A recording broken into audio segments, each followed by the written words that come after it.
Hello and welcome to the Practical Solvency Project. It's an exciting show today. I have another guest on, which always adds to my excitement with these shows, and I'm very pleased to welcome an experienced YouTuber and podcaster discussing a very interesting subject for both of us. Now, my guest today was the creator of the original Essex Bushcraft YouTube channel, which some years ago explored much of the practice of bushcraft within the region of Essex in the UK, and a wonderful array of information there, which I think is still available on YouTube. He also, and what way he's primarily on today, is a paleo ethnobotanist. And this is a study of kind of plants and the history of plants with botany element there, and maybe the uses of plants in prehistory. And so on today's show, I'm a very warm welcome to my guest, who is here to discuss with us plant medicines. So this is going to be the primary topic of today, and he's an expert in this area as far as I'm concerned. So welcome to the show, Louis Williamson. How are you, Louis? Hello. Yes, I'm fine. Thank you very much. Pleasure to be here, as always, considering this is the second time we've tried this. And I would like to say, though, I'm hardly an expert. I'm a specialist, really. And I'm an amateur paleo ethnobotanist. God, I can't even say it. You're an expert in my eyes. It's good to preface it. You know, we are... in many things that I do in the podcast, I'm an amateur. This is inviting for people who can explore with us. So it's I still think you're a really good resource, Louis, and so I'm really proud, especially with everything that you've done with the Essex Bushcraft, to have you on today. So it's really good. Now, plant medicines, Louis. This is why you're on today, and I was just before we begin, kind of, plant medicines. What's your kind of experience of them? Because I know when we first got involved in bushcraft together, this was some years ago, and on your previous YouTube video, it was very much practicing like the fire starting and things like this, and I think you can still watch those videos. But over time, you've now evolved into a bit more knowledge of plants, and you're on today to study plant medicines. So tell me about that journey. How did that evolve for you? Well, I started in bushcraft just about 20 years ago now.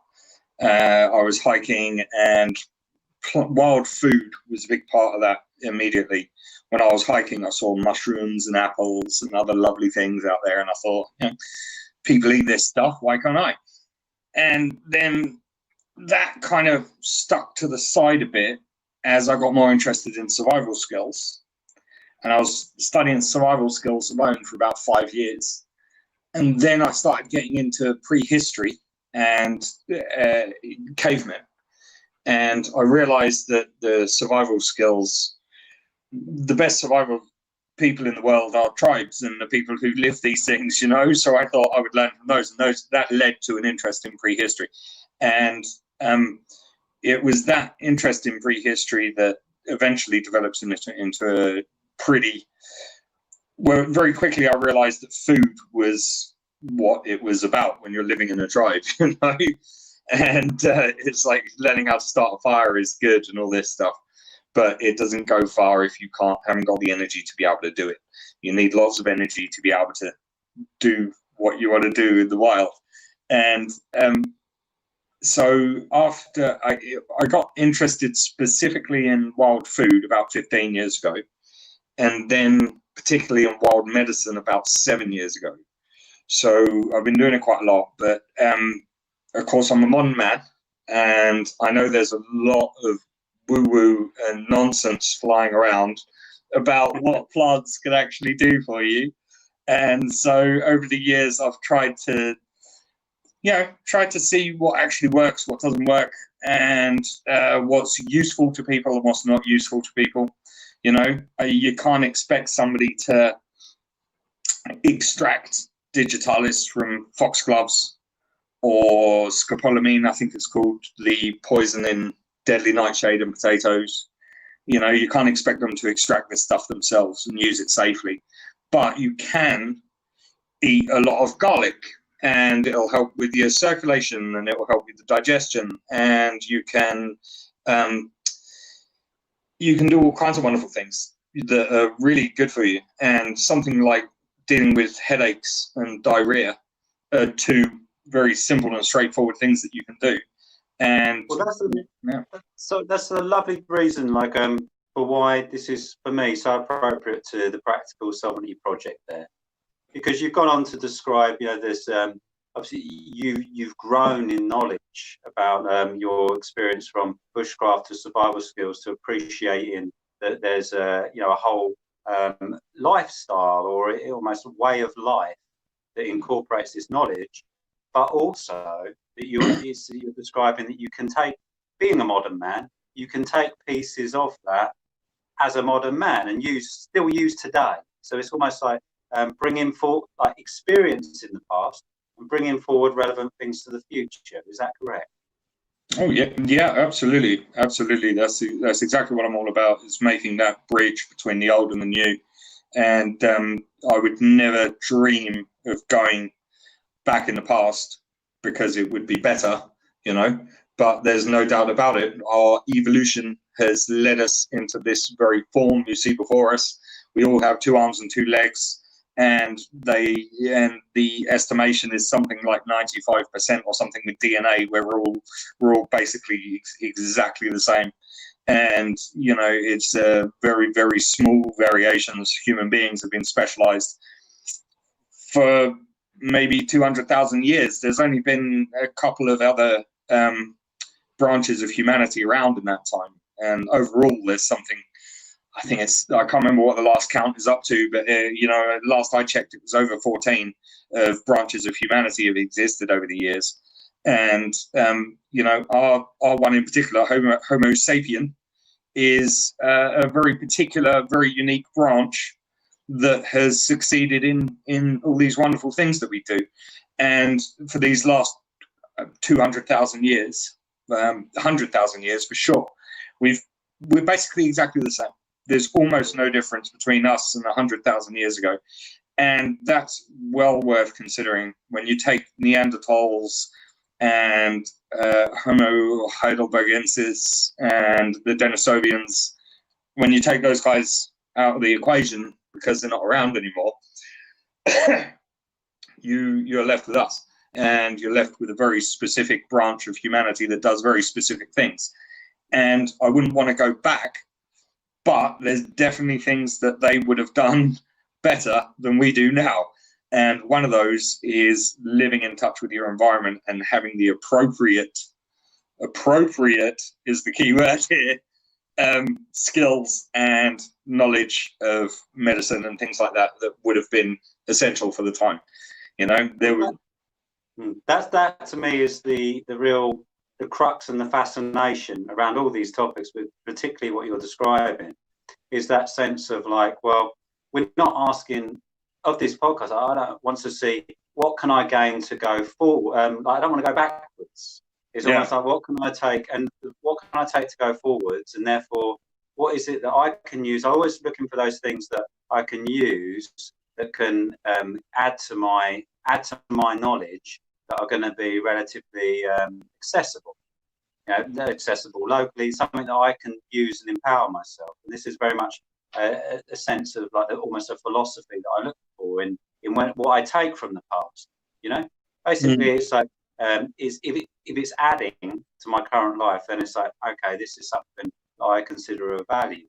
And so with this plant medicine, it's a very key one. The reason I sort of wanted to bring that into focus was like, I think for many people, the idea of taking that leap of taking control and responsibility of their health beyond just the basics that we have always told, like a good diet and exercise, starting to really treat themselves using plant medicines, I think is a big leap for a lot of people. And I wonder, what do you what do you think about that? Because I mean, you do this. Was that a challenge for you, or do you think is that a challenge of the mind, or is that a challenge to be conscious of?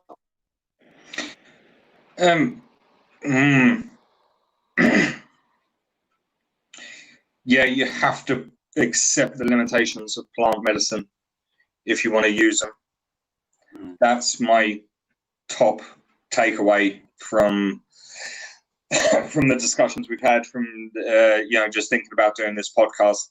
It's you can't expect plant medicine to cure a broken leg.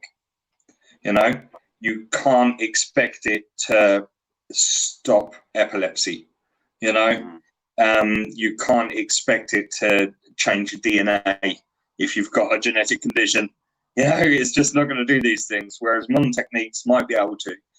But what plant medicine can do, if you can get over the challenge of A, identification, B, preparation, two big things in the plant form, because of course you're making your own medicine here. You don't just go and get the pills to take. You don't just go for the surgery.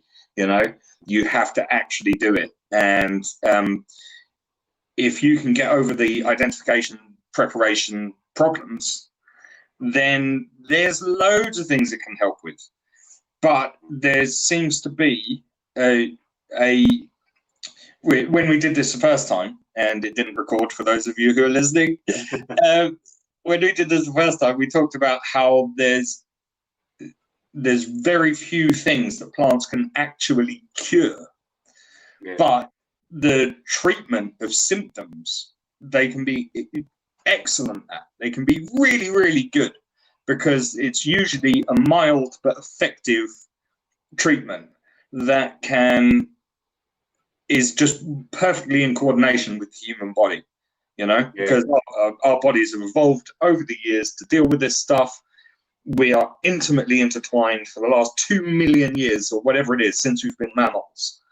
We have eaten these plants, eaten this meat, and lived in this environment.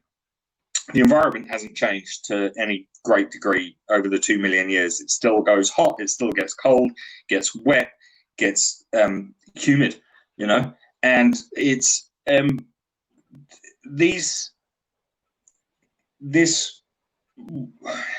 way of approaching plants as a modern person should be appreciated for its efficacy in dealing with the symptoms of common ailments. So common ailments like headaches, digestion problems, gut problems, some circulation problems, external things like warts, like fungus problems in between your toes and in your genitals and whatnot. And even as far as things like rheumatism, it's pretty well known that the common stinging nettle is pretty well known all over Europe. Common stinging nettle treats rheumatism really, really well. It's not going to cure it, but it treats the symptoms fantastically, and people swear by it up and down, And nettle poison, the nettle sting, is one of the most complex poisons we know of. I think it's only secondary to jellyfish stings. If I remember rightly, it's one of the most complex poisons. You can't get immune to it. This, to me, maybe sometimes like this it's really made me think about aches and pains. Aches and pains. Yet we shouldn't underestimate the value of being able to treat aches and pains. Like this is, I think that's what that's made me think. Like we always think, it's wonderful to have the doctors there and the nurses, and we rely on these people, and I've got a lot of respect and credit for them. But it's almost like in those situations where I've got life-threatening illnesses and things like this, then, obviously this is, I want the best people with the best knowledge. But I think why I would or look to, and I'm inspired by the idea of not going to doctors straight away when it comes to aches and pains, is because that disempowers me. It puts that responsibility of me dealing with my aches and pains and aches and pains of my friends and family in the hands of of doctors, which I think Strangers. and strangers, complete strangers. Sometimes pharmaceutical industries, you have to pay for certain medicines. And I think a big part of the philosophy of all this is that sense of what can I do first, especially in these situations. No one wants to get ill. No one wants aches and pains. But you need to do something about it. And so it's that question of like, what can I do first? And that's what triggers me when you describe lots of these things. It's like, what can I do first? And so it's like, and I think a lot of the reason that we don't do that anymore, whereas you say there's that long history of people, thousands of years, hundreds of thousands of years, where there wouldn't have been the doctor or the NHS, where people would have carried that knowledge forward. I think one of the reasons we tend not to do that anymore is because we don't ask that question. And now, like, I'm asking you that question. Like, it's almost like, that is, if you've become someone, which I think many of us have, who, as soon as there's an ache and pain, they reach for the paracetamol or the antihistamines and the various drugs that are available. We're sort of suggesting, are there other options? And that's what I'm asking. I suppose, are there other options, Lee? What do you think? Yeah, absolutely.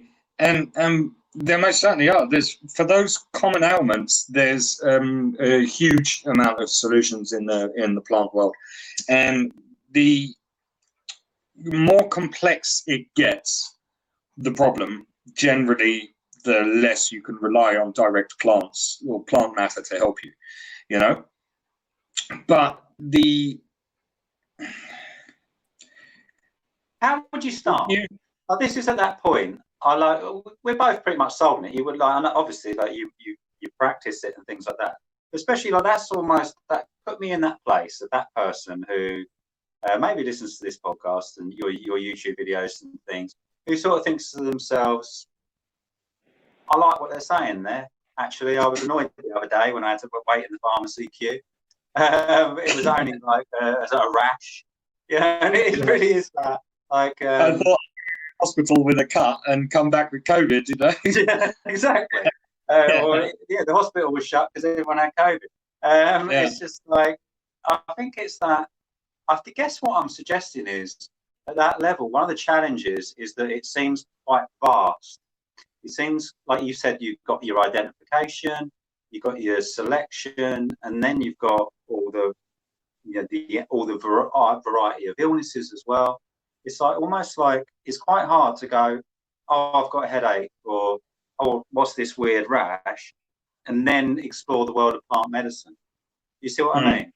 Oh, yeah, absolutely. How do you and I think that is one of the challenges, is that because for most people it's relatively infrequent. How do we start to use plant medicines if we have relatively infrequent usage? Like, how would you even begin that journey, I suppose, is what I'm asking. Well, top one is diet. Absolutely. I can't remember the last time I got a headache, and most of that is because I drink lots of water and I have a good diet, and I keep myself. I use meditation techniques to help, and kung fu and stuff to help prevent getting too stressed. So those top three things there, I can't remember the last time I got a headache. It's been years, absolutely years, and it's because of preventative measures. And but one of the things I can say most is that these things become more valuable as you get older, because when you're younger and you're tough and you don't notice the details so much of what's going on in your body, you're healthy, you're strong, you think, what's that weird feeling in my stomach? Who cares? I'm having fun with my friends, But when you get older, you think to yourself, oh, I'm sitting here with a wife and now my belly's starting to ache a bit, and of course, as you grow older, you have to be tough to be able to get through things, You have to be tough to be able to get to work every day and to hold your brain together. And most of us work relatively physical jobs, even if that is sitting in an office all day. Just try sitting still for 8 hours a day when you're not in an office. It's difficult, and some people love it. But pardon me, I'm drinking beer. Well, Some people love do it. you know what you're leading me to? I think this is a really good. In mid burp, I'll interrupt you. But like basically, I'm starting to feel that's quite cool actually, in that because you are right. As you grow older, you know your ailments become your ailments. Yeah. Like illness is a personal journey, and it's almost like this using plant medicines can be like a journey alongside. Mm. You know, because like I also, you know, I can't remember last time I had a headache. I tend to be currently relatively fortunate in that there's I suffer from a relatively few ailments. But even so, you know, I do think it's pretty much projection that wherever weaknesses start to show, there's going to be problems. So I think that's actually that's actually a really good point to start from where you are. Oh yeah, absolutely. If you that's the best place to start for sure, with plant identification, with preparation, and with diagnosis of your own conditions. Is start simple. Start with something you have. If you regularly get a sore back because of your work, then you know what's happening. Yeah, you know it's going to come. Yeah, that's right. And you know what the problem is, and the solution is to do things like stretches and to make sure you're regularly keeping yourself okay at work, and so you don't hurt your back too much, you know. But it will cascade if you don't do anything about it. And in the same way, plant medicines, if you regularly get headaches or stiffness in the joints or something like this, start with simple things like, am I drinking enough water? But if that doesn't help, then think to yourself, well, maybe I should look this up. You know, I'm getting sore arms, say, you know, sore shoulder, and there's no reason for it, you know, but you're getting a sore shoulder and you say to yourself, well, let's look it up quickly. Regular problems with a sore shoulder is inflammation, for instance. So you say to yourself, okay, well, now that I've had a quick look at sore shoulders, and I'm going to presume I don't have a cancerous thing. I'm going to presume, you know, that I haven't. Let's not start at the top. Yeah, exactly. You work your way up. And you start at the bottom. You say the most common things are things like inflammation and stress injury. You say, I haven't been playing sports. I haven't changed the way I hold my hand on the computer mouse at work. Why am I getting this sore shoulder? Maybe I've got some kind of inflammation. Maybe I'm allergic to something. People have allergies at any time in their life. Allergies can crop up. So you need to look at this stuff and think to yourself, so let's do a quick bit of research. What's good for inflammation, you know? And this is the best way to start. And you find things like garlic and things like this, you know, they're usually the top of the list for things like that. And so you say to yourself, okay, I'm going to not just eat raw garlic. Oh, hang on, friend's calling me. I'm not going to just sit there and reach for raw garlic and start chewing, because it's pretty gruesome and it burns your throat and, you know, and it's not pleasant. So, you know, what's a good way to prepare garlic but still get the best juices out of it, still get the best oils and things like this, you know? And this is a progression into preparation. So there you've done your diagnosis, you've done your identification, and you've done your preparation all in an afternoon, you know? You wake up in the morning. This is one of the primary reasons. This is really, really interesting for me, because this is one of the primary Sorry, you've got reasons. a bit quiet. Oh, have you? It was a bit after that adjustment, Louis. Has that improved? What adjustment? Is that better? No. You just. Right. Anyway, is that any better? Carry on. I might need you to. I'll sit a bit closer, because my friend called threw me off. Well, basically, what I was thinking was it's almost like the philosophy of this how to approach your own personal health care, you know, is really what is almost like the starting point, because what you're saying is you know your body better than anyone else, yeah, and you can learn about your body even if you're starting to get ailments and aches and pains. Empower yourself to learn about your body, and that's one of the best reasons actually to use plant medicines rather than going straight to the doctor, because you're developing a greater and greater knowledge of your body, and you're thinking, like you said there, you know, is there a cause here? Is there something that I'm doing? Whereas one of the problems I have with going straight to the doctor is you may not do that self-inquiry. And then that may prevent the actual prevention of the problem. And you're always treating the symptom. So I really like what you're saying there. It's like, come from that place of like, okay, I've got an ailment, I've got an injury, I've got something. How bad is it? And then up it as you go. Learn that. For me, because of this, that naturally what this podcast is about.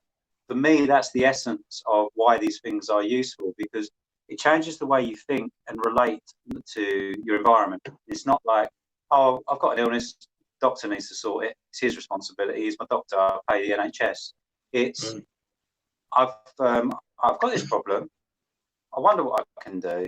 And if you need a specialist, then you say, oh, okay, well, it hasn't worked with plant medicines. Now I need to go to this person. I need to go find the best. Do you know what I mean? For me, that is a really exciting and purposeful and responsible way to get into this. And it's an easy way, because it's like your body tells you, you start getting, you're getting a rash that's not going away. Your body's telling you need to do something. Somewhere, some way. Unless you want to just live with it, which is probably, be wise about this, take it as a sign. And because normally these things get worse if they're not going away. And then that gives you the opportunity, doesn't it? That gives you the entrance. So you start thinking, right, I've got this ailment, let's explore. You agree with that? Absolutely. It's not only is it good awareness practice, to say, wait a minute, that's different. What's going on? Let's have a look at it, And it's, but it's also good health. And, it's like doing a check for lumps. It's like if you can catch these cancerous lumps, then the ratio of your survival rate of cancer goes skyrocketing the earlier you catch it, generally. Yeah. And it's so important, and it makes such a difference. And that observation is to say, I've just eaten a huge meal. No wonder my belly is feeling a bit gumph, But if it's feeling it still in an hour or so, it's a bit different. You know what I mean? If it still feels that way in 3 hours and it never used to, and it's like, oh, maybe something has changed. Oh, I've lost you now. Body doesn't actually anyway, but it's your sensitivity to it. So eventually the body turns around and goes, you've got to deal with me now, because you're in so much pain, you can't do anything else. Yeah, so it's like, the point is, you want to get there early. Yeah. And not all these things, and so much we can do ourselves. So let's look at what we can do ourselves. Yeah. But anyway, I think that, to be honest, I think that's, for me, that is like almost clarified in my mind, the value of it. I think we're at a really good point. How would you, to start thinking about, like, can you give us a broad overview of, like, how to sort of think about our bodies and how to think about kind of what we can do for ourselves from that point of view? Like, I've got this ailment, maybe it's something in the bones, or maybe like the guts, or this is what I'm thinking. That you think from that point of view of the major areas you get problems, really, sore throat, things like this. Could you sort of give us an overview of like those general aches and pains, and almost how you could start to think about that in terms of plant medicine? Sure. I'm just going to sign out of Jitsi and sign back in again, because I've got some audio issues. So I'll just be back in a second. Okay. Don't worry, we can sort it out. No worries, I'll keep them entertained. Whilst I ponder that question, the audience will just have to remember that if you are following the podcast, I do recommend that you share and like our podcast with, and that really helps with ratings. So that would be great. And I really would appreciate some comments as well. If you're following the podcast, want to share any of your own personal experiences, we'd love to hear that. Anyway, so back to Louis. Louis, an overview on how to think about treating the common ailments for the human beings. What's your general? Give us a general overview of plant medicine care. Right. It all starts with, thank you, Neil. I'm glad to be back and I can hear you properly. It starts with diet.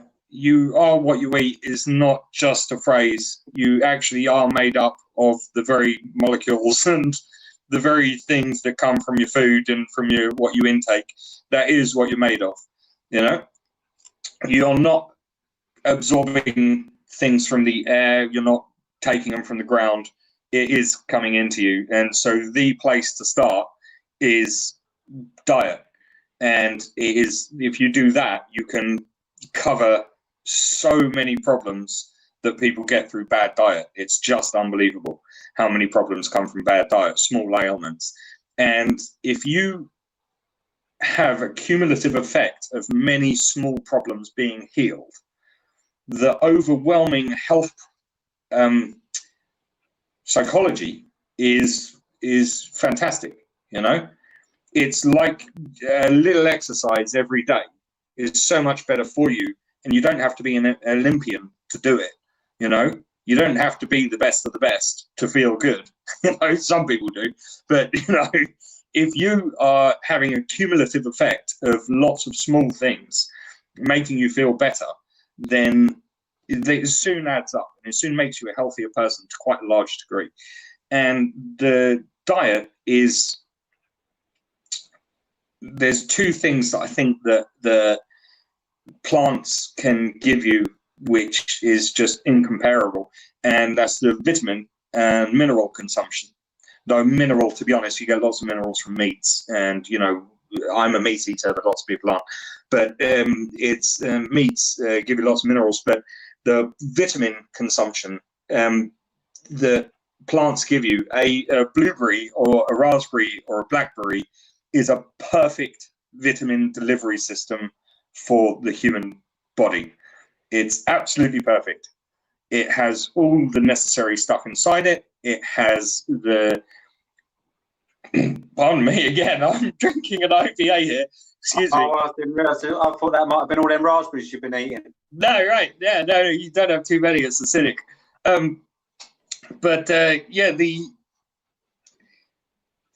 You got anything to treat that, Louis? Yeah, right.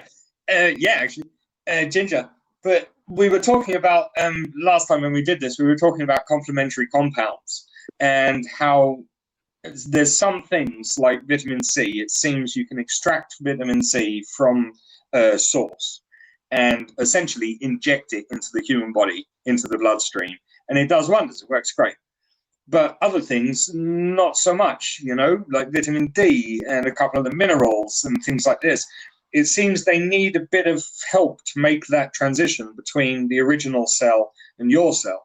And, you know, I'm not a biologist, I'm not a doctor, I can't tell you exactly how this stuff works, but I've listened to doctors.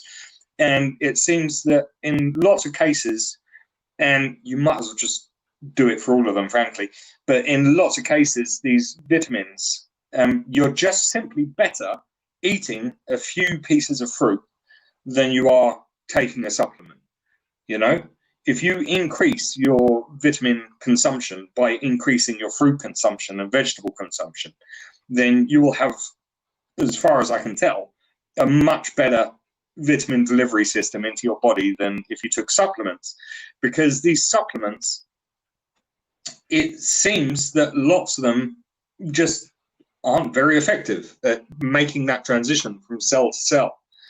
And it's that, unsurprisingly, for the last 2 million years, the human body has developed a way of getting the best nutrient it can out of blackberries. It's not rocket science when you think about it like that. You know, it's like this is the way our bodies have developed for as long as they've been around. And these fruits have been there for longer than we have. And they're just as interested as being tasty and delicious and nutritious as we are in them being tasty and nutritious and delicious. It works to their advantage to be good for us, you know? And this is the foundation for this stuff. And vitamins does wonders for your health, just in general, does wonders for your body. And the second one, which is, it's a bit more new, it's been around for quite a few years now. People have understood, but they're much more nowadays. They're starting to understand just how important this stuff is. And we talked about this last time. The gut flora and fauna. Okay. Yeah, the gut flora and fauna do wonderful things to the human body. It is crazy. And when they tested primates, I think it was the spider monkey, I'm not sure, but they tested the gut microbes of domesticated and wild monkeys. It might have been the rhesus monkey, whatever it is. And the wild ones had such an exponential, huge degree difference. They also had present lots of horrible parasites, because they drink tainted water and they're eating poo from animals and they're doing all kinds of things that messes with them, and these bacteria and parasites and things. They swap over, worms, horrible things. But the good stuff was off the charts. And it is such a difference. It is unbelievable. It's something like 25 times more. And I think the numbers were something like 25,000, the amount of bacterial culture going on in these wild ones. So we don't want to do pardon me, it's so sorry. You're always going to have to treat yourself, though. Please go on, please go on. I'll stop drinking beer for now. I've got some water here. But this is something actually. I've just got to take. I've got to take a point there because this it is fascinating. This is something I know a little of the bacterial flora and fauna, like you say. I think they've discovered there's some fascinating things that I've now. My sources here are generally hearsay and the internet. However, but no, I am aware that there are. I believe this is true. That there are more cells of like bacterium in the human body than human cells. Yeah, I believe so. Yeah. Yeah, because you've got like obviously there's yeasts all over the skin. There's like the gut is basically a bacterial A environment. factory. Yeah. Yeah, it's literally where these bacteria live, and so this sense that I think maybe the words aren't very helpful for us because we tend, I think, to have a sense that bacteria means bad. Like it's rot and it gives you disease. That's simply we're more and more discovering that's simply not true. The right balance of bacteria is the foundation of health because we are as much bacteria as we are human cells. We've got to visualize ourselves as a part and parcel of nature, not an isolated object in nature.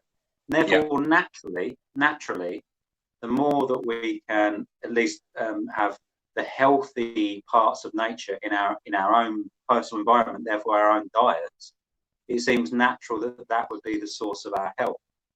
To me, whereas if you're relying on supplements, they're going to be strict to a certain extent of because they are literally extracts, rather than the thing itself.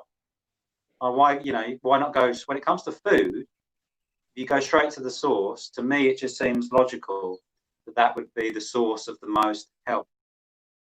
Absolutely. I don't know whether that's strictly true or that's been defined as true, but it just seems if you go, what do you want? You want energy from the sun through plant matter. So if you go directly to the plant that's growing in the sun, you're probably you're going to the source. Close as you can get. That's just my theory. It's just my thinking about that seems to be the most efficient and natural way to seek good health. Yep, absolutely. The science seems to back it up. It's the idea of a supplement being as efficient at a supplement can be as efficient in transmutation between one cell to another, but most of the time it doesn't seem to be. And when you're talking about gut flora and fauna, you're talking about digestion. And if you can get something to eat it for you, it seems to be better generally. Just like when you heat up carbohydrates, they digest better. There's no two ways about it. You know, you eat a hot potato and it tastes a million times better than a raw potato. You eat a hot apple, it tastes a million times better than a raw apple. You don't want to burn it, you know, because you don't get anything out of it. You've destroyed most of it. But by heating it up to its acceptable level, digestion becomes easier. There's no two ways about it. Nuts, carbohydrates, complex carbohydrates, beans, roots like potatoes and parsnips, etc. These all seem to work better when you heat them up and when you eat them. And if you can get something to eat them first before you digest them, they seem to work even better. If you is this like fermentation? When you're saying is this where you're going? Yeah, okay. It's not just fermentation. It's literally eating. If you get a complex gut microbiome going on, it is essentially eating it for you, you know, and you're just taking all the good stuff. If you boil down, let's say green vegetables, if you boil a bunch of green vegetables and you drink the juice there, it absorbs that much quicker because it's already been cooked and because it is in a medium, the water, that is digests into the system much better. And if you have this gut bacteria in there, it's eating your food for you. Yeah. Essentially, it's eating your food for you. You'll break it down with your own biofunctions as well, like stomach acid and things like this. But it's the gut bacteria is doing all the absorption stuff that you could wish for, and it just seems to be better. And you get all the extra proteins from all the extra gut bacteria dying and things like that. Yeah, it's great. So in summary, this sort of gets me to this point. You described those two major sort of elements almost to good health. That was going straight to the source, going straight to the fruit or the vegetable, and going direct, but then also having that secondary process and good gut bacteria. But you've also described in between that you can also have you can cook it, you can process it, so you can help that gut bacteria. So it's almost like that for good, like what I'm sensing, like for to think about your diet in a way of health. Yeah, absolutely. That's when it comes to plant matter and medicine, these are the top two things as far as I'm concerned. Is the top two groups for plant medicine as far as I'm concerned are internal and external. And when it comes to internal, it is absolutely top of the list is vitamin consumption and gut biome. They seem to be two absolutely essential parts to what you can get from plant medicine. And when you have better digestion, you're just generally better because your energy levels are better, your hormones are more balanced, your everything is better generally. You have to watch. You don't want to go to the extremes of the animals. You don't want to live like our ancestors did and the tribal cultures of today, just eating hand to mouth, getting dirt in there and things like this. A tiny bit is probably okay, but a tiny bit can also kill you. And you want to be that level down from Mr. Wildman. You want to be that level down where you're smarter about it. You want to wash your food to get the dirt off, but you don't want to have waxed, sterilized, chemically treated food, because all those extra stuff going into the system just confuses and upsets, and a lot of it can cause problems. A lot of it can cause problems like stomach cramping and things like this that you just don't have if you have proper breakdown of the food. And that's what we're talking about: extraction of the good stuff from the food into your system. And Well, this I know we've gone. This episode is about plant medicine, but I think so. If we stick with like the sense that, for me, that makes me think, right, eat organic. These are general rules, but also to forage, and eat organic and hopefully grow your own foods and source your own foods. They're going to be the ways. Am I right in thinking, because of these are going to be the ways to get the healthiest diet? Yes, with a qualification there of organic, because organic has a market definition, if you get what I mean. There's organic according to standards, right? And that includes a lot of pesticides. It includes a lot of chemicals that you can use to help increase the size and productivity of these plants and things like this, and this is only organic in name, not in nature, if you know what I mean. You're much better off growing your own food and foraging when it comes to gut biomes.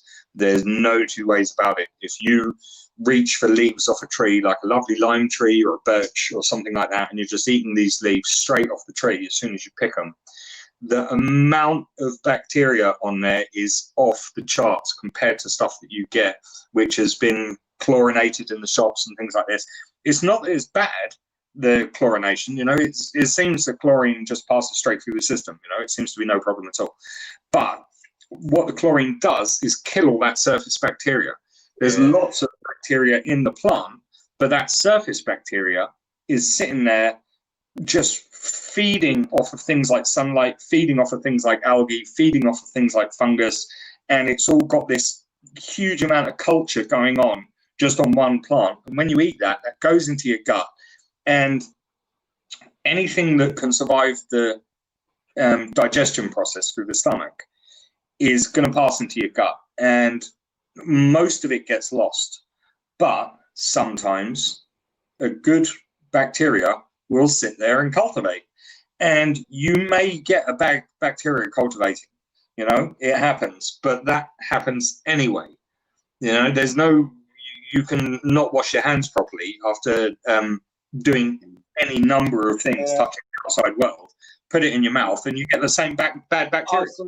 I get it now. I'm sorry, I lost it. I feel like I lost the sort of where this sits for me, but it's like, they're like supplements, but they're supplements that you can go out and get yourself. And they're supplements that, like you say, they're either a highly nutritious fruit, like a raspberry or something like that, but they're also supplements that help your biome, like your gut biome. So what you're doing, you're thinking, so you're not eating these foods for the sustenance. You're eating these foods specifically to get those trace elements and those gut biomes, and this is the foundation of this is absolutely thinking like I'm eating these foods medicinally. It is specifically for medicine I'm talking about. It's to make you a healthier, stronger, more capable person with a better biofunction going on in general in your body. And so it's not like we'll have a good diet. We know that. Like, no, these are the supplementary things that you can take that are in the nature that are like supplements to really raise your nutrients, raise your vitamins, raise your gut biome. So these are one of the core resources for plant medicines that are available basically to us to go forage. And all fruit and veg are not created equal. If you get 5 fruit and veg a day is good. It makes you healthier. If you're just eating meat alone and you're not doing things like consuming all the blood and the internal organs and brains and things like this that the northern cultures tend to do of the world, like your Eskimos and things like this, if you're not eating that variation in meat, then you're let's stick to the plants. If you just have 5 fruits and vegetables a day, it helps with digestion, it helps with nutrients, helps with the vitamins, it helps with everything. But if you eat 5 fruit and veg that you pick from the garden immediately, then you are immediately having a superior diet, you know. And it's the same fruit and veg. It's just one has been picked from a locally grown, locally sourced outdoor environment, and the plant hasn't been treated. It hasn't been messed with wax, with pesticides, with anything like this. There's just purely what's coming out of the ground, out of the air, and just going straight into you. And fresher the better, you know, as well. And yeah, there's no two ways about it. It's just better for you. You know, it's what the human body is designed to do. It's been doing this for 2 million years. It's what it's designed to do, is to do this like this. Yeah. And when you, it's, you know, it's the difference between a supplement and a purely designed vitamin capsule by nature. Yeah. Okay. They're just superior. Well, I think at this point, this is a good point to start thinking about, though, what about when it goes wrong, though? We've got this, those are almost that's preventative, you know, that's like, run your system as best you can. But what do we do when we, like, we're still going to get problems along the way? Yeah. How do we, you know, what do we do when these things start arising? I know we touched on it, but like earlier, but let's say like we've got those kind of aches and pains, those general aches and pains. What would you recommend, first of all? Like, just how would you even start to explore that? That you got a sore throat. What do I do? Well, sore throat's a very good one. Muscular aches and pains is a difficult one, because that can be lots and lots of things, and it's usually an external force that has caused these aches and pains, not an internal one, you know. But there are certain things you can do, like eating lots of oily stuff and making sure you're drinking lots of water and that kind of thing to help from the inside out. But a sore throat is very clearly caused by some kind of bacteria or fungus or something similar. And if you have a nice, let's say pine, pine is antibacterial and antifungal, and you make a nice pine tea and you gargle that and you drink it, and it's nice and hot, and you drink lots of it over, say, a week. If that doesn't get rid of it, then you need some serious medicine, you know, because that stuff is really strong. If you have a nasty yeast culture in your throat, you may not know it's yeast at the time, of course, but you think, well, I've got this itching, I seem to have some kind of white, some kind of redness, that kind of thing, you know. You can deal with these things with things like vinegar and things like honey and things like that. But specifically with plants, if you have a fungus, oregano is out of this world. It is one of the best fungicides I have ever seen. It's treated my black mold that I had all over my walls when I moved into this house, because there's no circulation, because we build houses like idiots nowadays instead of clever people like we used to. And the black mold in this place was terrible, and nothing was getting rid of it. But when I was looking into it, I found out that oregano can be watered down 400 times, and it's still an effective fungicide.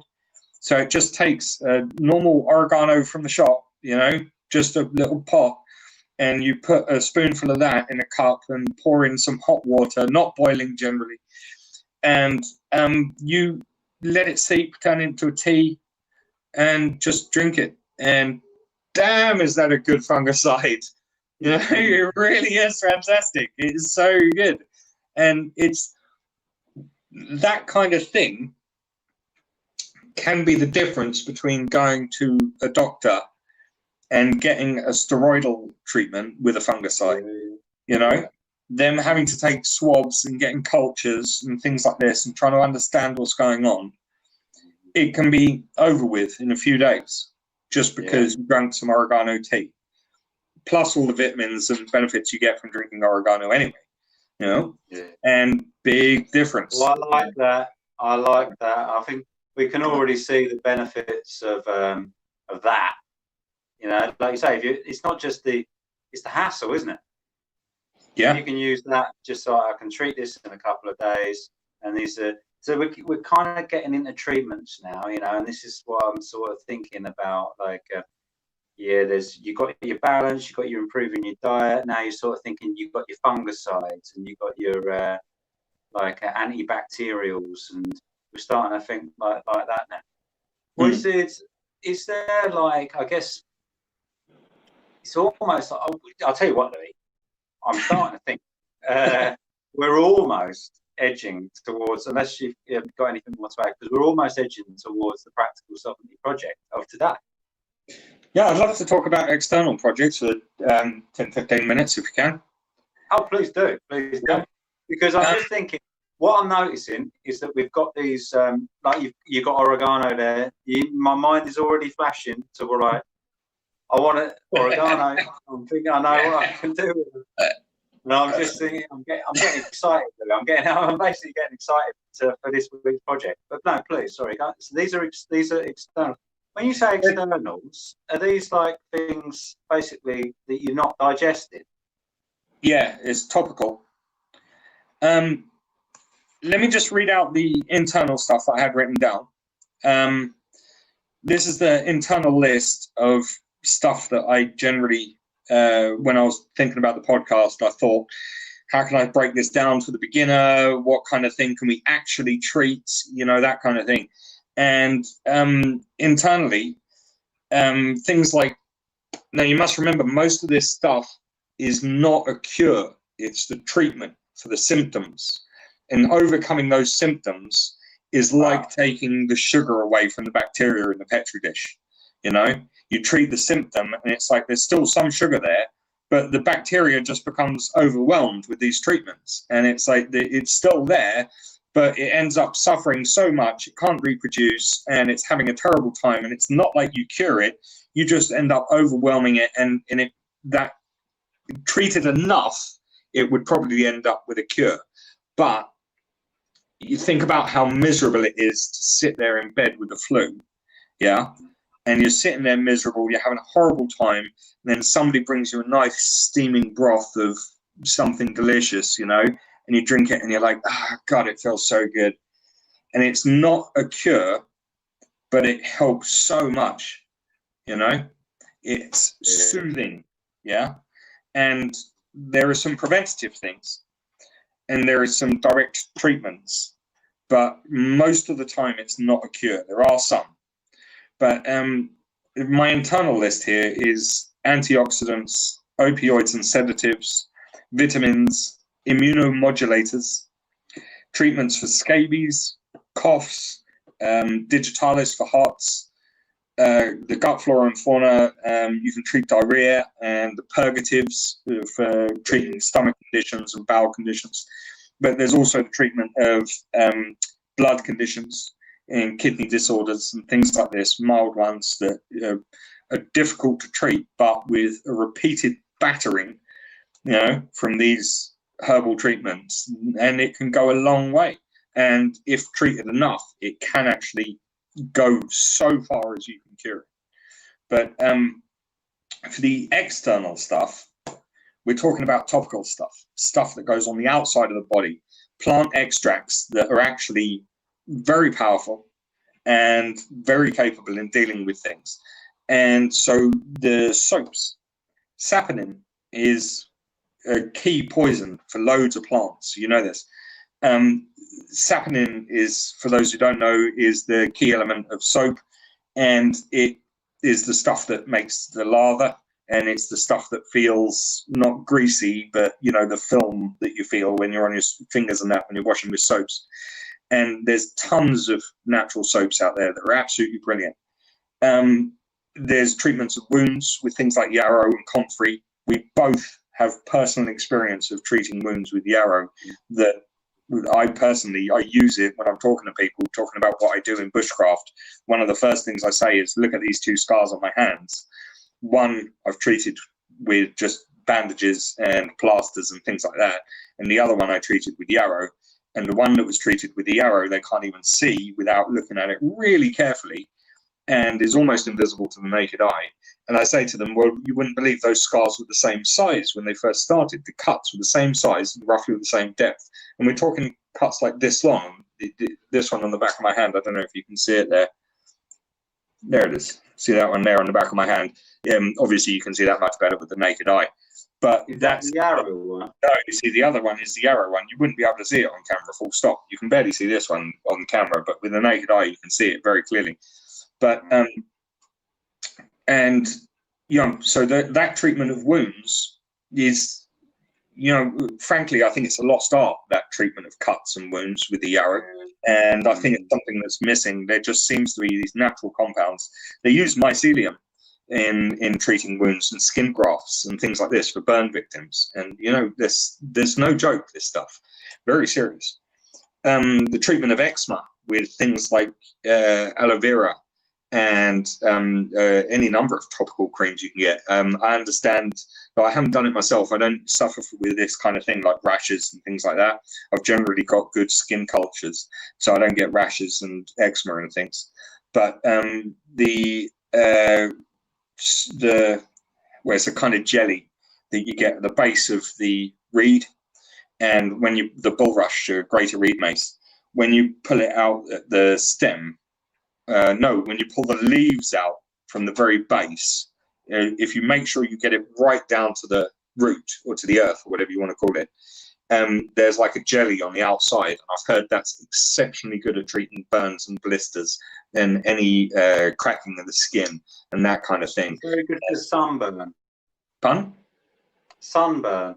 Yeah, sunburn, things like that. Yeah, apparently it's definitely good at that. Yeah. I've also got disinfection and something like pine. We use pine in so many disinfectants. It's unbelievable, and it's just pine. If you look in some of these ones you get in the shops, it just says 100% pine, and you can't put that on there if it's not 100% pine. Sometimes they mix it with terps or something to make it break down easier. Well, that pine anyway. Sorry? Terps are refined from pine, from sap. Exactly, and it just breaks down. Yeah, it just breaks down the sap, so it doesn't become so sticky, and so it evaporates instead of leaving a sticky like wax on the surface. And that's all it does. It doesn't actually do anything per se. It's just a way of breaking it down so it feels cleaner and it doesn't feel like there's a film over it. And that pine is fantastic. It's absolutely brilliant. I prefer to drink it. I like chewing it. I like eating it. And I use a concentrated alcohol for cleaning my stuff generally. That's because I'm sensitive to this kind of thing.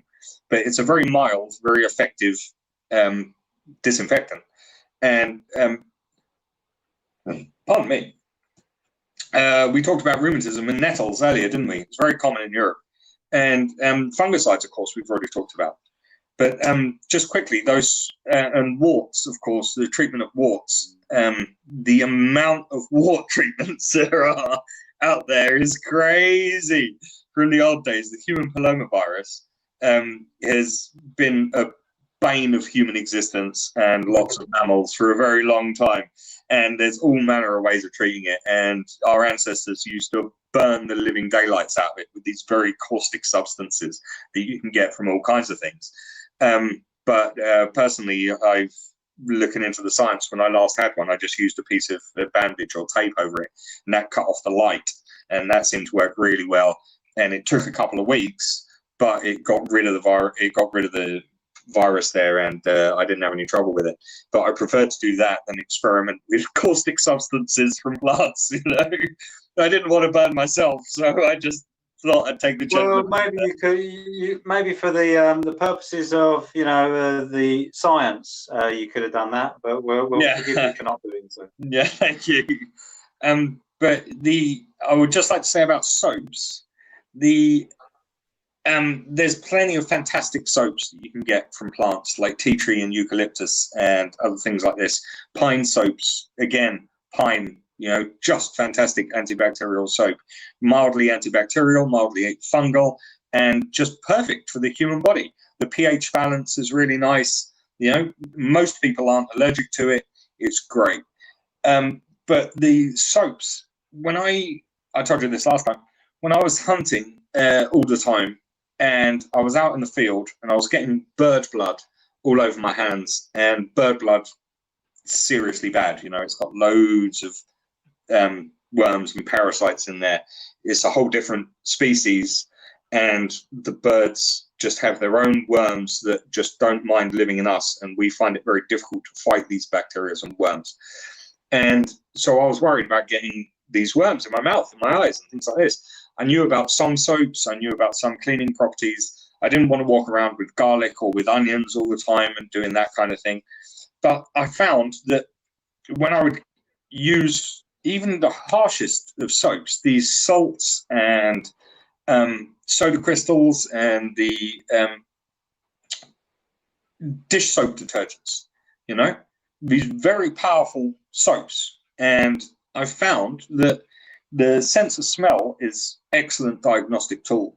And I could still smell this fat and blood and these things that bind to the skin. You know, they're built to live there, you know, and they bind like kings. And I still found that the smell would last for hours. I would sit there and scrub and scrub and scrub, and I'd find myself eating my food, and I'd be like, wait a minute, I can smell pigeon blood. And then I go, oh, it's still on my fingers, you know, I can't believe it's still there. I scrubbed them so hard. And you try lemon juice and garlic and all this kinds of stuff. But I remember when I was in the field, I tried plantain, and that worked really well. And I tried dock, and that worked really well. But I thought to myself one day, there's no contraindications here. Why can't I mix dock and plantain?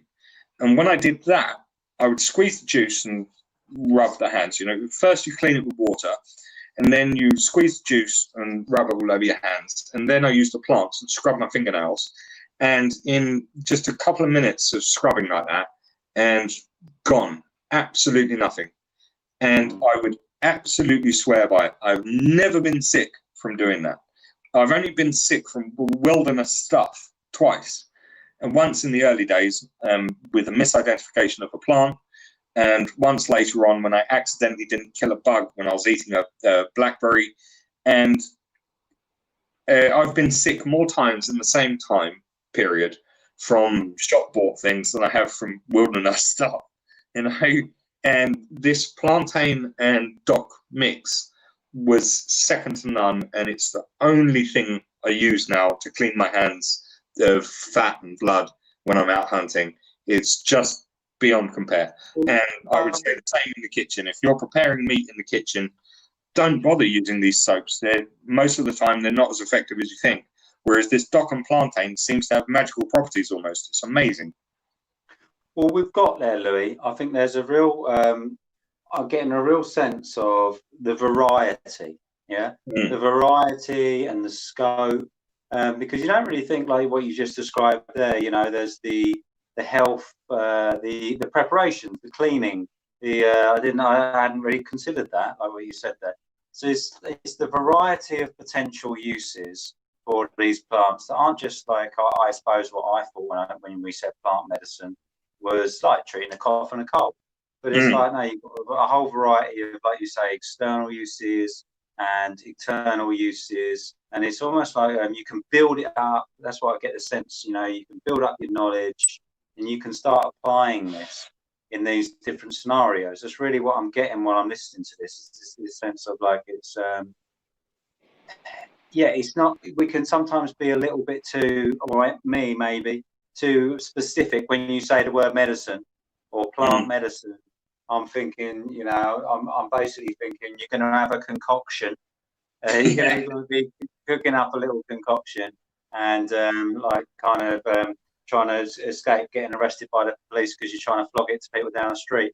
What we're actually thinking about here is, it's great just to sort of thinking about plants and their wider uses, you know, and especially within hygiene, within health, within good diet, there's a real broad, and that's what I'm really take from where we've got to, is there's a real broad scope of things that we can, of ways to think, but imagine you're going to have to start doing it. So if you've never done it before, though, there's so much information there, which is great. There's so much information. You have to build it slowly. And that takes me to, Louis, if you don't mind, as this is the Practical Sovereignty Project.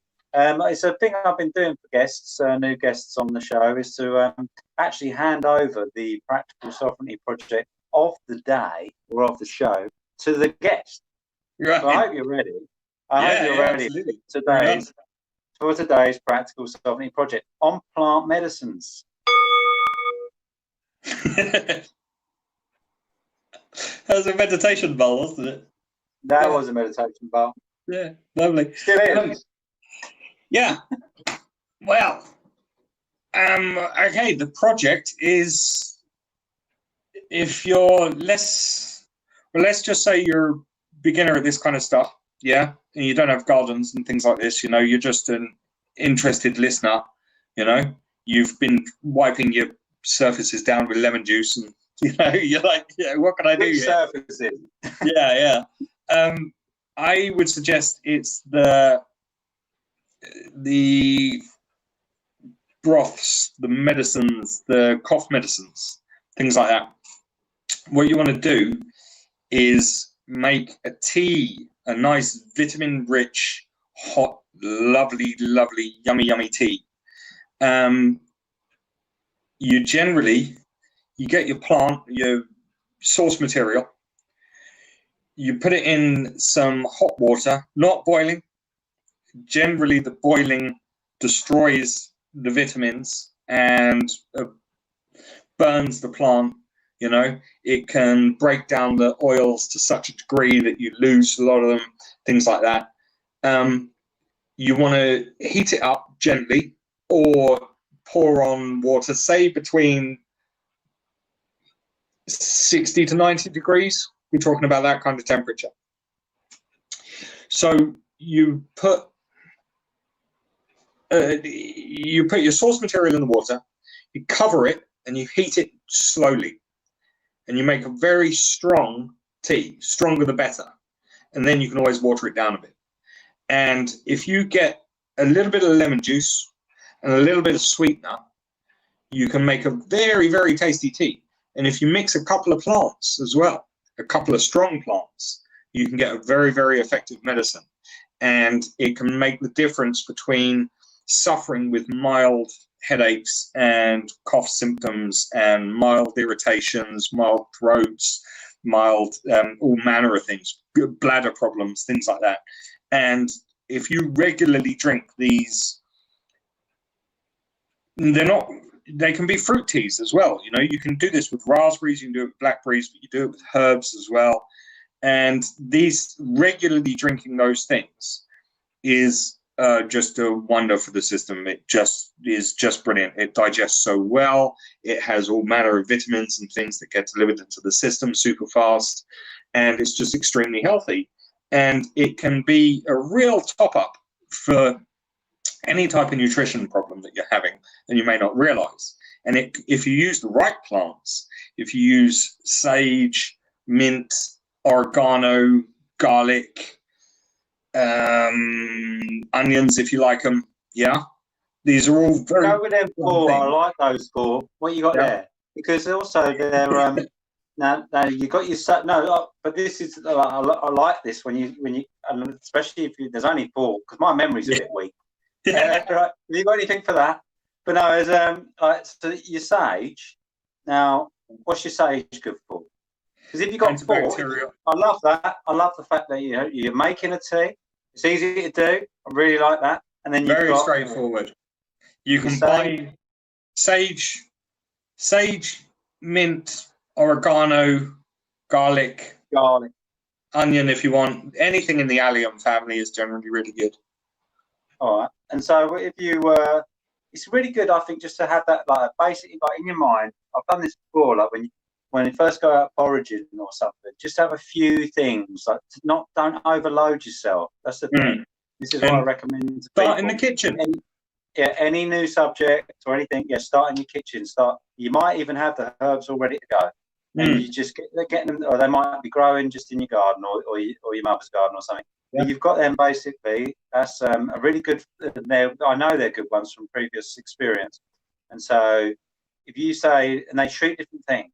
So you can start, and now your oregano, you've already said, is an antibacterial. Fungal. Powerful And anti-fungicide, fungicide, powerful fungicide. Right. Your mint. What about your mint?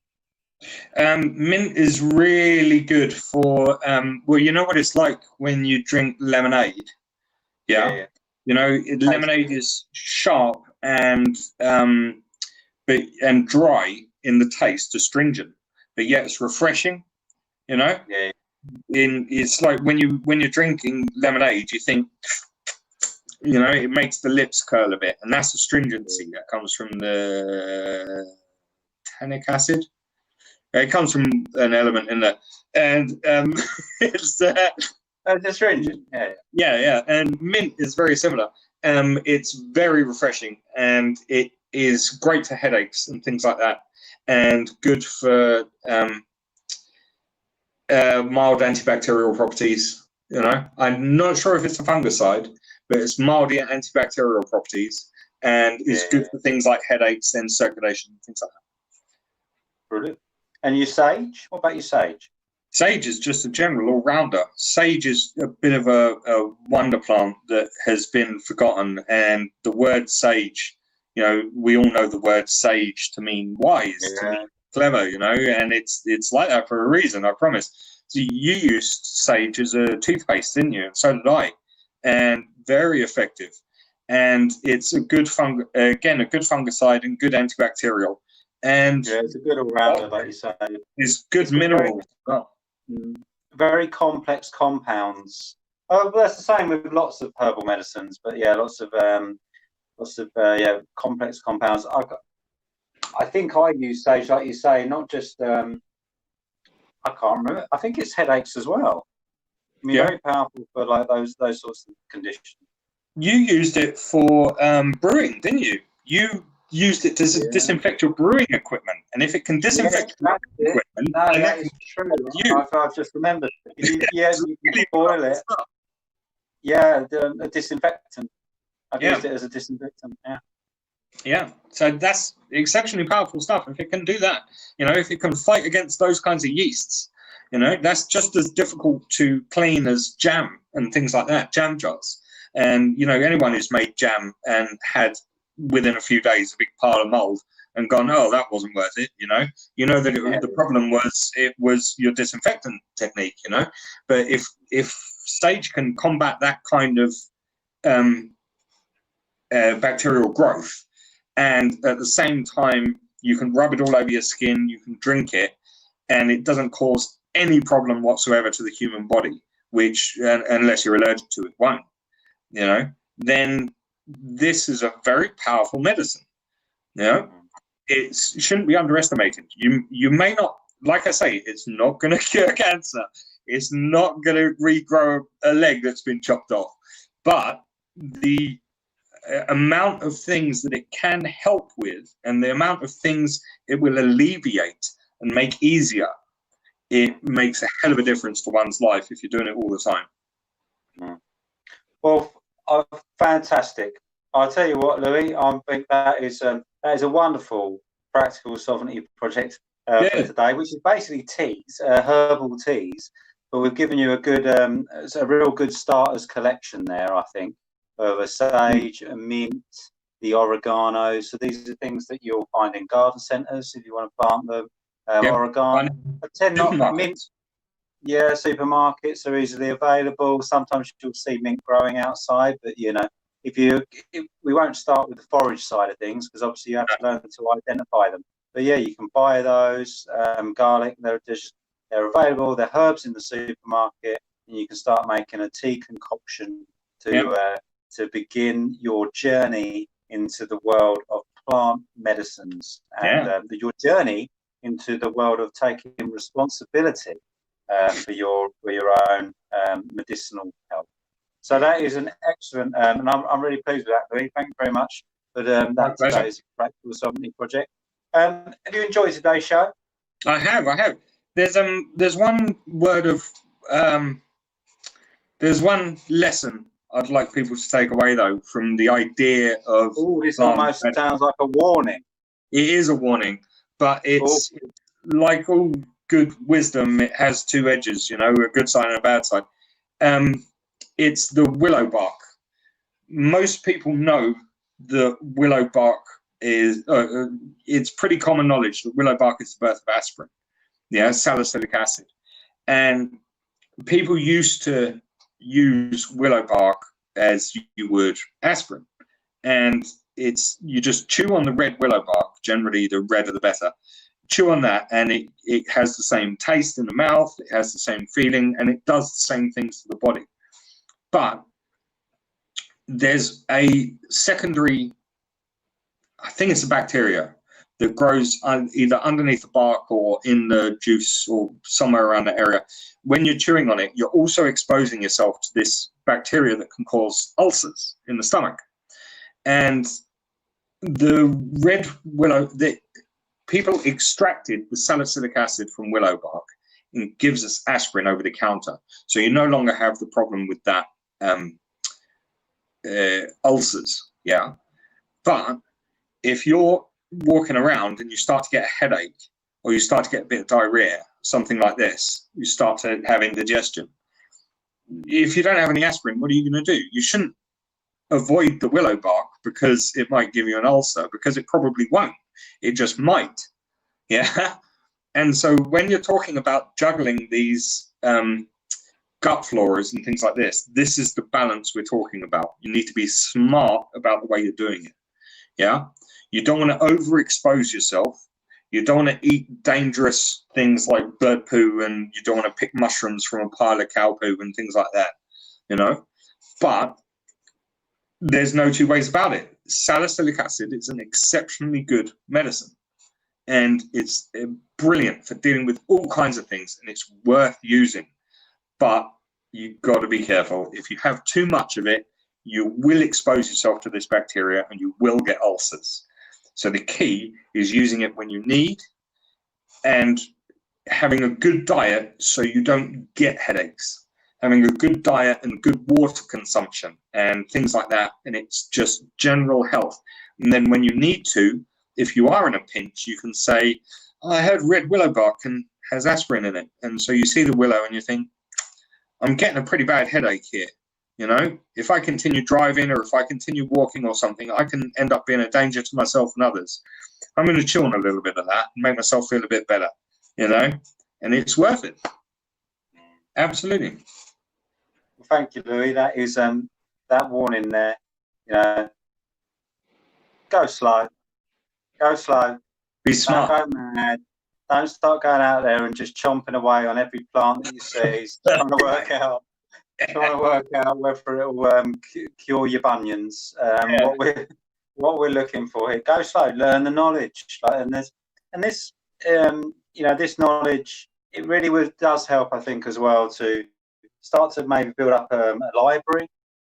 Get yourself some herbal books. Expand your knowledge. You really get into it. You're going to have to do a lot of the work here. In expanding your knowledge, because you simply can't just trial and error this whole thing. So get yourself started. Get yourself take our practical sovereignty project for today. Make yourself some teas, and then start. Just get yourself an encyclopedia on herb medicines, and just start working away. Just start building it into your life. One thing at a time. If you see nettles in your garden, instead of chopping them down, think to yourself, I've heard people can eat nettles. Look it up, see what they say, try it. If you like it, great. Have a bit more of a look. Say they've been used for medicine, and then have a look at what they've been used for. And if you hear people saying, well, I took nettles and it cured me of a neuro problem where I was sensitive to light, and it's like, really? Have a look, try it, test it. These things aren't going to kill you generally, but one at a time. Learn everything you can about a plant, one at a time, and then test it, try it, and don't listen to anyone who's selling you snake oil. But remember, these things usually come from ancient history for a reason, because when these people needed it, they took this stuff as medicine and it worked. Otherwise, we wouldn't be here now. Thank you, Louis. Wonderful time there, I think, to bring today's podcast to a conclusion. Well, it's definitely been, I really feel like, me personally, that I've got that window into. It reminds me as well. Like obviously, I have done some of this before myself, but it reminds me of that first journey of discovery that I took when I first started using and discovering plant medicines, and the sense that that this was available to me, that I could expand my knowledge, and I have lived that as well. Like there's I'm currently treating a fair amount of a few decaying tooth in some ways. Yeah, we didn't talk about the teeth at all. We were going to. We haven't. Yeah. I've used cuts and bruises and Yeah. various things. So I do live by some of these things, and yet I'm also wise enough not to disband the value that the health service has to offer us as well. So let's thank you very much. I'll tell you what though, it's such a big topic. Yeah. I feel that we could visit it.